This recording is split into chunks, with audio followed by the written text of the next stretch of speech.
Pernahkah engkau diam sejenak, lalu bertanya dengan jujur kepada dirimu sendiri, siapakah sebenarnya yang sedang hidup di dalam tubuh ini? Apakah benar engkau yang bernafas, atau hanya sekadar wadah dari nafas yang ditiupkan oleh Sang Pencipta? Manusia berjalan di bumi dengan dada penuh keyakinan bahwa ia memiliki kekuatan. Kita berkata dengan mudah, "Aku mampu, aku bisa. Aku akan melakukan ini dan itu." Namun pernahkah kita menyadari bahwa satu detik saja jantung berhenti berdetak, seluruh rencana yang kita bangun akan runtuh menjadi sunyi? Betapa rapuhnya manusia, namun betapa sering ia merasa perkasa. Disinilah rahasia yang sering dilupakan oleh hati yang lalai. La haula wala quwata illa billah. Tiada daya dan tiada kekuatan kecuali dari Allah. Kalimat ini bukan sekadar dzikir yang meluncur dari bibir. Ia adalah kunci yang menghancurkan kesombongan manusia. Ia adalah pintu menuju kesadaran bahwa kita ini fana, kita ini tiada, dan seluruh keberadaan kita hanyalah pantulan dari cahayanya. Bayangkan jika kalimat itu benar-benar hidup dalam kesadaranmu. Setiap langkahmu akan berubah. Setiap nafasmu akan menjadi pengingat bahwa engkau hanyalah seorang hamba yang berjalan di bawah naungan rahmat-Nya. Tidak ada kekuatan yang lahir dari dirimu. Tidak ada kemampuan yang berdiri sendiri. Semua adalah tajalli, penampakan dari sifat-sifat Allah yang memancar dalam kehidupanmu. Dan ketika kesadaran ini mulai menyentuh hati, maka egomu perlahan akan runtuh, seperti debu yang tertiup angin di tengah padang luas. Sahabat petunjuk Al-Quran, mari kita berhenti sejenak dari hiruk-pikuk dunia yang tak pernah berhenti memanggil perhatian kita. Tutup sejenak pintu-pintu kegaduhan yang selama ini memenuhi pikiranmu. Lupakan sebentar angka-angka, urusan pekerjaan, persaingan hidup, dan segala kegelisahan yang membuat hatimu terasa berat. Duduklah dengan tenang. Tarik nafas perlahan dan biarkan hatimu mendengar sesuatu yang lebih dalam dari sekadar suara dunia. Di dalam keheningan itu ada sebuah panggilan yang sering kita abaikan. Panggilan yang datang dari kedalaman ruh kita sendiri. Panggilan yang berkata, "Wahai manusia, engkau diciptakan bukan sekadar untuk berlari mengejar dunia. Engkau diciptakan untuk mengenal Sang Kekasih yang meniupkan ruh ke dalam dirimu. Sejak awal kehidupanmu, ada cahaya ilahi yang dititipkan dalam hatimu. Nurullah itu tidak pernah padam, namun seringkali ia tertutup oleh kabut keinginan duniawi, oleh kesibukan, oleh ambisi, oleh ego yang terus ingin menjadi pusat perhatian. Dan karena itulah, manusia sering merasa kosong walaupun dunia berada dalam genggamannya. Hatinya tetap gelisah, jiwanya tetap haus, karena yang sebenarnya ia cari bukanlah dunia. Yang sebenarnya ia cari adalah Sang Pemilik cahaya itu sendiri. Mengapa begitu banyak manusia hidup tanpa pernah benar-benar mengenal dirinya sendiri? Mengapa kita begitu mudah terseret oleh kesombongan, oleh keinginan untuk dipuji, oleh keinginan untuk dianggap lebih hebat dari orang lain? Jawabannya sederhana, karena ego adalah tirai yang menutup mata hati. Ego adalah suara halus yang selalu berkata, "Ini milikku, ini hasil usahaku, ini karena kemampuanku." Padahal jika kita mau jujur, apa sebenarnya yang benar-benar kita miliki? Tubuh ini bukan milik kita sepenuhnya. Nafas ini pun bukan milik kita sepenuhnya. Kesehatan, kecerdasan, bahkan kesempatan hidup yang kita rasakan saat ini, semuanya adalah pemberian yang bisa diambil kembali kapan saja oleh Sang Pencipta. Dalam perjalanan tasawuf, para arifin sering mengatakan bahwa manusia baru mulai mengenal hakikat ketika ia menyadari kefanaannya. Fana bukan berarti menghilang dari dunia. Fana adalah runtuhnya klaim diri, runtuhnya perasaan bahwa kita adalah pemilik dari segala sesuatu. Ketika ego mulai runtuh, barulah nurullah mulai terlihat dalam hati. Seperti langit yang selama ini tertutup awan tebal. Ketika awan itu tersibak, kita baru menyadari bahwa matahari sebenarnya tidak pernah pergi. Rasulullah pernah menyampaikan sebuah hadis qudsi yang sangat dalam maknanya. Allah berfirman, "Hambaku senantiasa mendekat kepadaku dengan amalan-amalan sunnah hingga aku mencintainya. Dan apabila aku telah mencintainya, aku menjadi pendengarannya yang ia gunakan untuk mendengar, penglihatannya yang ia gunakan untuk melihat, tangannya yang ia gunakan untuk memegang, dan kakinya yang ia gunakan untuk berjalan." Perhatikanlah rahasia yang tersembunyi dalam kalimat ini. Allah tidak mengatakan bahwa hamba itu menjadi Tuhan, tetapi Allah menjelaskan bahwa ketika seorang hamba tenggelam dalam cinta kepadanya, maka seluruh kehidupannya menjadi dipenuhi oleh cahaya ilahi. Pendengarannya dipandu oleh kebenaran, penglihatannya dipenuhi hikmah, langkahnya dijaga oleh rahmat. Inilah yang disebut para sufi sebagai tajalli, ketika sifat-sifat keagungan Allah memancar dalam kehidupan seorang hamba yang hatinya telah bersih dari kesombongan. Namun sahabat, perjalanan menuju kesadaran ini tidak pernah memisahkan diri dari syariat. Syariat adalah fondasi yang menjaga perjalanan spiritual tetap berada di jalan yang benar. Tanpa sholat, hati akan kehilangan arah. Tanpa zikir, jiwa akan mudah tenggelam dalam kelalaian. Tanpa akhlak yang lembut, ilmu makrifat hanya akan menjadi ilusi yang menipu diri sendiri. Para ulama tasawuf selalu mengingatkan bahwa hakikat tanpa syariat adalah kesesatan, dan syariat tanpa hakikat adalah kekeringan hati. Maka seorang hamba yang benar-benar berjalan menuju Allah akan menjaga keduanya. Ia menjaga sholatnya dengan penuh cinta. Ia menjaga lisannya dari menyakiti. Ia menjaga hatinya dari kesombongan. Dan perlahan-lahan, di dalam perjalanan itu, ia mulai merasakan sesuatu yang berbeda dalam hidupnya. Sebuah ketenangan yang tidak bisa dibeli oleh dunia. Sebuah cahaya yang tidak berasal dari luar, tetapi muncul dari dalam hatinya sendiri. Itulah awal dari rahasia besar yang disebut para arifin sebagai kesadaran ilahi. La haula wa la quwata illa billah. Kalimat ini terlihat sederhana di bibir manusia, namun di baliknya tersembunyi samudra makna yang sangat dalam. Banyak orang mengucapkannya ketika tertimpa kesulitan, ketika merasa lemah, atau ketika menghadapi sesuatu yang berada di luar kendalinya. Namun para arifin, para pencari makrifat, memahami bahwa kalimat ini bukan hanya untuk saat kita terjatuh. Kalimat ini adalah kesadaran hidup yang seharusnya menyertai setiap detik perjalanan kita di dunia.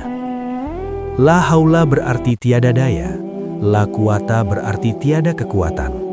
Artinya, manusia pada hakikatnya tidak memiliki kemampuan apapun yang berdiri sendiri. Semua kemampuan yang kita rasakan, semua keberhasilan yang kita banggakan, semua kekuatan yang kita miliki, pada hakikatnya hanyalah pancaran dari kekuasaan Allah yang mengalir melalui diri kita. Ibarat sebuah lampu yang menyala di malam hari, kita sering mengagumi terang lampunya, namun jarang menyadari bahwa cahaya itu bukan milik lampu itu sendiri. Cahaya itu berasal dari energi yang mengalir di baliknya. Jika aliran itu dihentikan, lampu itu akan kembali menjadi benda gelap yang tidak memiliki arti apa-apa. Begitu pula manusia, kita terlihat bergerak, berbicara, berpikir dan berkarya. Namun jika Allah menghentikan kekuatannya walau hanya sekejap, kita tidak mampu melakukan apapun. Disinilah rahasia besar kalimat ini. Ketika seorang hamba benar-benar memahami la haula wa la quwata illa billah, maka kesombongan tidak lagi memiliki tempat di hatinya. Ia tidak lagi merasa lebih hebat dari orang lain. Ia tidak lagi memandang rendah sesama manusia, karena ia tahu bahwa semua yang ada pada dirinya hanyalah titipan yang setiap saat bisa diambil kembali oleh Sang Pemilik kehidupan. Para sufi sering menggambarkan manusia sebagai sebuah cermin. Cermin tidak memiliki wajah, namun ia mampu memantulkan wajah siapapun yang berdiri di depannya. Cermin tidak memiliki cahaya, namun ia mampu memantulkan cahaya yang mengenainya. Demikian pula manusia. Pada hakikatnya kita tidak memiliki apa-apa. Kita hanyalah cermin tempat tajalli sifat-sifat Allah dipantulkan. Ketika seorang manusia menunjukkan kasih sayang, sebenarnya itu adalah tajalli dari sifat Ar-Rahman. Ketika seorang manusia bersikap lembut dan pemaaf, itu adalah tajalli dari sifat Ar-Rahim. Ketika seorang manusia berlaku adil, itu adalah pantulan dari sifat Al-Adl. Namun sayangnya, cermin hati manusia sering tertutup oleh debu ego, debu kesombongan, debu keinginan untuk dipuji, debu rasa memiliki terhadap sesuatu yang sebenarnya bukan miliknya. Ketika debu itu menumpuk, cermin tidak lagi mampu memantulkan cahaya dengan jelas. Dan manusia pun mulai lupa akan hakikat dirinya. Ia mulai merasa bahwa dirinya adalah sumber dari segala sesuatu, padahal sesungguhnya ia hanyalah tempat lewatnya cahaya dari Sang Pencipta. Bayangkanlah sebuah tetes air yang jatuh ke dalam samudra yang luas. Tetesan kecil itu mungkin pernah merasa bahwa dirinya terpisah dari lautan. Ia mungkin merasa memiliki bentuknya sendiri, memiliki keberadaannya sendiri. Namun ketika ia menyatu dengan samudra, ia menyadari sesuatu yang luar biasa, bahwa sejak awal ia sebenarnya tidak pernah benar-benar terpisah dari lautan. Ia hanyalah bagian kecil dari keluasan yang tak terbatas. Demikianlah manusia dalam perjalanan menuju makrifat. Selama ego masih kuat, manusia merasa bahwa dirinya berdiri sendiri. Ia merasa bahwa hidupnya sepenuhnya berada di dalam kendalinya. Namun ketika kesadaran ilahi mulai menyentuh hatinya, perlahan-lahan ia menyadari bahwa dirinya hanyalah setetes air di dalam samudra kehendak Allah. Kehidupannya, nafasnya, bahkan pikirannya, semuanya berada dalam aliran takdir yang telah ditetapkan oleh Sang Kekasih. Dan anehnya, ketika manusia menyadari bahwa dirinya hanyalah setetes air, justru saat itulah ia merasakan kedamaian yang sangat luas.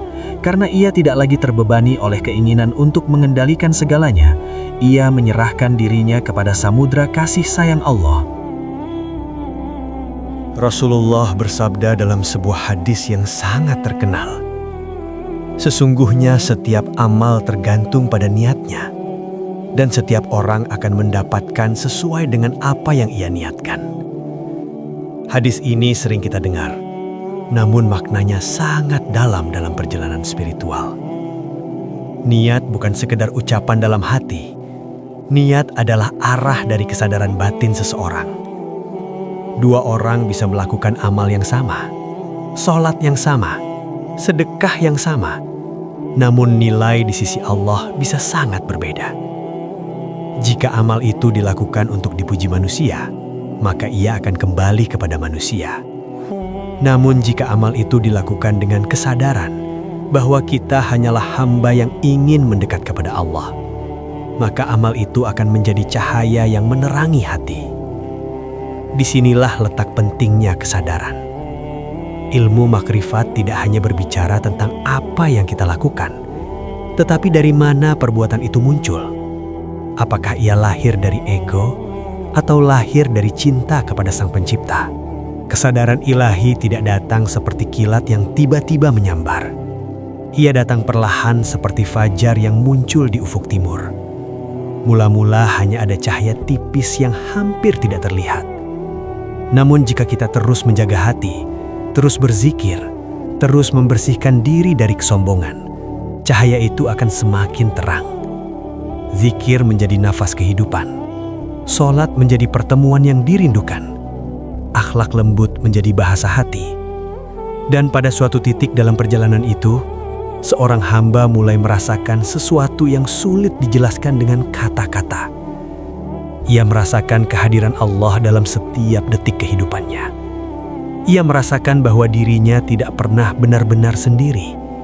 Di dalam keheningan hatinya, ia mulai memahami bahwa seluruh kehidupan ini adalah panggung tajalli, tempat sifat-sifat Allah menampakkan keindahannya kepada hamba-hamba yang mau membuka mata hatinya. Dan dari kesadaran itulah, perjalanan menuju samudra makrifat semakin dalam, semakin luas, dan semakin penuh dengan cinta kepada Sang Kekasih. Sahabat petunjuk Al-Quran, banyak manusia mengira bahwa perjuangan terbesar dalam hidup adalah melawan kesulitan dunia, melawan kemiskinan, melawan ketidakadilan, melawan orang-orang yang menyakitinya. Namun para arifin para pencari hakikat mengetahui satu rahasia besar, bahwa perang yang paling berat bukanlah yang terjadi di luar diri kita. Perang terbesar adalah yang terjadi di dalam hati kita sendiri. Di sana ada sesuatu yang sangat halus namun sangat kuat. Sesuatu yang selalu ingin menjadi pusat dari segala sesuatu. Itulah ego. Ego adalah suara yang terus berbisik, "Engkau lebih baik dari mereka. Engkau lebih pintar. Engkau lebih layak dihormati." Ego membuat manusia lupa bahwa semua yang ia miliki hanyalah titipan dari Allah. Dan ketika ego menguasai hati, maka manusia akan semakin jauh dari cahaya ilahi. Ia mungkin terlihat sukses di mata dunia, namun hatinya menjadi gelap karena terputus dari kesadaran akan Sang Pencipta. Dalam perjalanan tasawuf ada sebuah makom yang sangat dikenal oleh para pencari makrifat. Makom itu disebut fana. Fana bukan berarti seseorang hilang dari dunia atau meninggalkan kehidupannya. Fana adalah runtuhnya rasa aku. Runtuhnya perasaan bahwa diri ini adalah pusat dari segala sesuatu. Ketika seorang hamba mencapai keadaan fana, ia tidak lagi melihat dirinya sebagai pemilik kekuatan. Ia tidak lagi merasa bahwa keberhasilan adalah hasil dari dirinya sendiri. Ia melihat semua sebagai tajali dari kehendak Allah. Seperti seorang musafir yang berjalan di tengah gurun luas. Ia menyadari bahwa langkahnya hanya mungkin terjadi karena tanah yang menopangnya, karena udara yang memberinya nafas, dan karena rahmat Allah yang mengizinkannya tetap hidup. Di keadaan inilah hati manusia mulai merasakan kebebasan yang sebenarnya. Karena ketika ego runtuh, beban untuk selalu membuktikan diri kepada dunia pun ikut hilang. Bayangkanlah sebuah lampu yang menyala di malam yang gelap. Orang-orang yang melihatnya mungkin berkata, "Betapa terang lampu itu." Namun sebenarnya lampu itu tidak memiliki cahaya sendiri. Cahaya itu datang dari energi yang mengalir di baliknya. Jika aliran itu dihentikan, lampu itu tidak lagi mampu memberikan terang sedikit pun. Demikian pula manusia.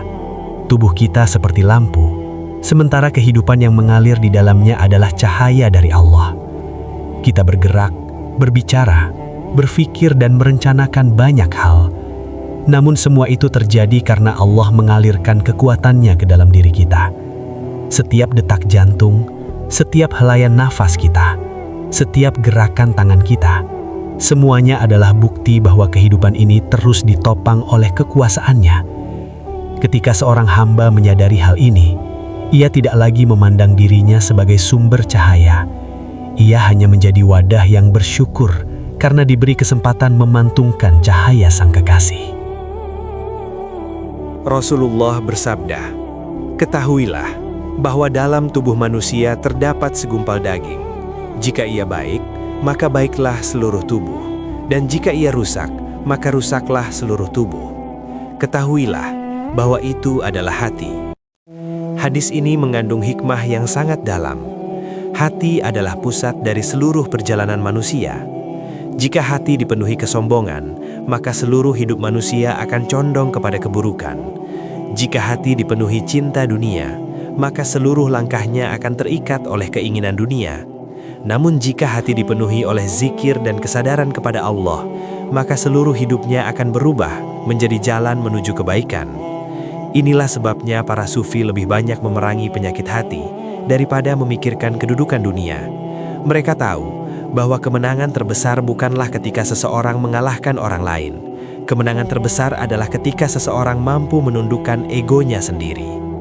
Lalu bagaimana manusia membersihkan hati dari debu ego yang menutupinya? Para ulama tasawuf telah menunjukkan jalannya sejak berabad-abad yang lalu. Jalan itu bukanlah sesuatu yang rumit. Jalan itu adalah kembali kepada Allah dengan kerendahan hati, menjaga sholat dengan penuh kesadaran, berzikir hingga nama Allah menjadi nafas kehidupan, bersabar ketika diuji dan bersyukur ketika diberi nikmat, serta memperlakukan sesama manusia dengan akhlak yang lembut dan penuh kasih sayang. Semua itu adalah proses membersihkan cermin hati yang selama ini tertutup dunia.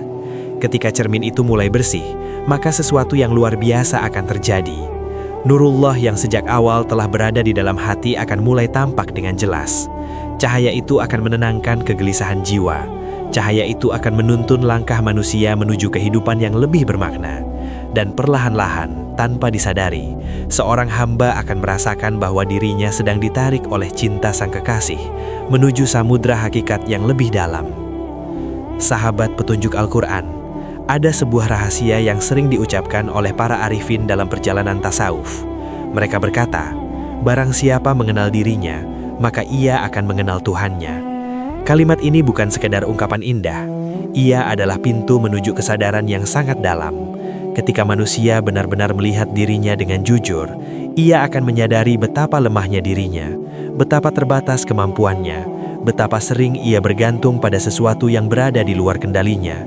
Dan justru dari kesadaran itulah muncul pengenalan kepada Allah, karena dalam kelemahan manusia terlihat kekuasaannya, dalam keterbatasan manusia terlihat kebesarannya, dalam kefanaan manusia tampak keabadian Sang Pencipta. Ketika hati mulai memahami hal ini, hubungan antara hamba dan Tuhannya tidak lagi terasa jauh. Hati mulai merasakan kedekatan yang lembut, seolah-olah setiap nafas adalah bisikan kasih sayang dari Sang Kekasih. Perjalanan menuju makrifat sering digambarkan seperti seseorang yang menyelam ke dalam samudra yang sangat luas. Semakin ia menyelam, semakin ia menyadari bahwa lautan itu tidak memiliki batas. Demikian pula kesadaran tentang Allah. Semakin seseorang mengenalnya, semakin ia merasa bahwa dirinya sangat kecil di hadapan kebesarannya. Tidak ada ruang bagi kesombongan di dalam hati yang telah menyentuh samudra hakikat.